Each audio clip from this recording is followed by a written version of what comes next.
कौरव और पांडव सेनाओं का घोर युद्ध।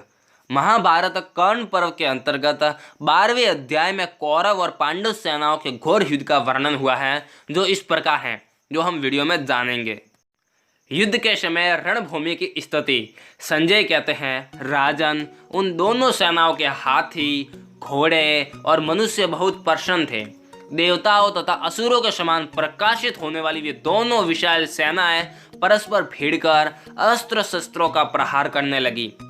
तत्पश्चात भयंकर पराक्रमी रथी, हाथी सवार, घुड़सवार और पैदल सैनिक शरीर, प्राण और पापों का विनाश करने वाले घोर प्रहार बड़े जोर जोर से करने लगे।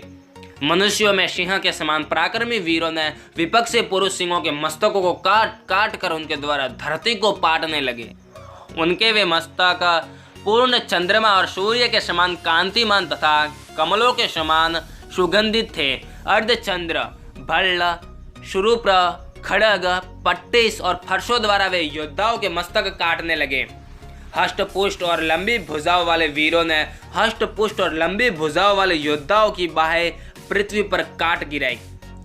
जिनके तलवे और अंगुलियां लाल रंग की थी, उन तड़पती हुई भुजाओं से रणभूमि की वैसी ही शोभा हो रही थी, मानो वहां गरुड़ के गिराए हुए भयंकर पंचमुख सर्प चटपटा रहे हो।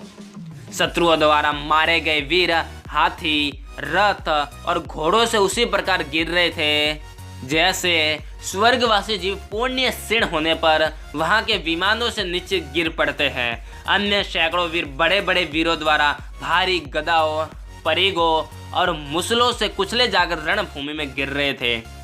उस भारी घमासान युद्ध में रथों ने रथों को मत डाला, मतवाले हाथियों ने मदमत गजराजों को धराशायी कर दिया और घुड़सवारों ने घुड़सवारों को कुचल डाला। रथियों द्वारा मारे गए पैदल मनुष्य, हाथियों द्वारा कुचले गए रथ और रथी, पैदलों द्वारा मारे गए घुड़सवार और घुड़सवारों द्वारा काल के गाल में भेजे गए पैदल सिपाही उस युद्ध भूमि में सो रहे थे। गजों और गजारोहियों ने रथियों, घुड़सवारों और पैदलों को मार गिराया। पैदलों ने रथियों, घुड़सवारों और हाथियों सवारों को धराशायी कर दिया। घुड़सवारों ने रथियों, पैदलों और गजारोहियों को मार डाला। रथियों ने भी पैदल मनुष्यों और गजारोहियों को मार गिराया।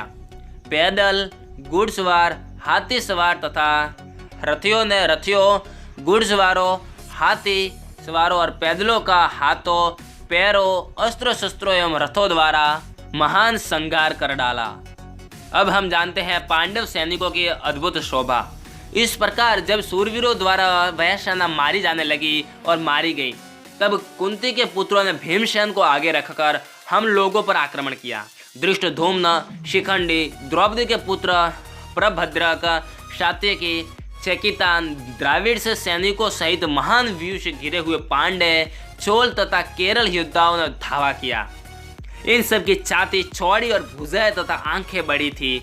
वे सब के सब ऊंचे कद के थे। उन्होंने भांति भांति के शिरोभूषण एवं हार धारण किए थे।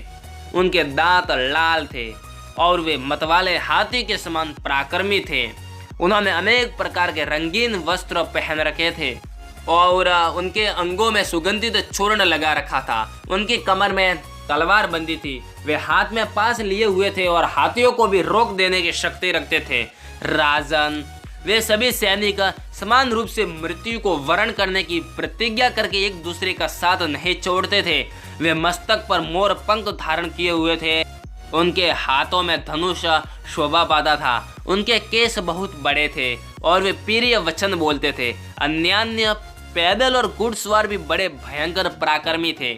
तदनंतर पुनः दूसरे सूरवीर छेदी, पांचाल, कैकेय, कारूप, कौशल, कांसी, निवासी और मगध सैनिक भी हमी लोगों पर चढ़े आए।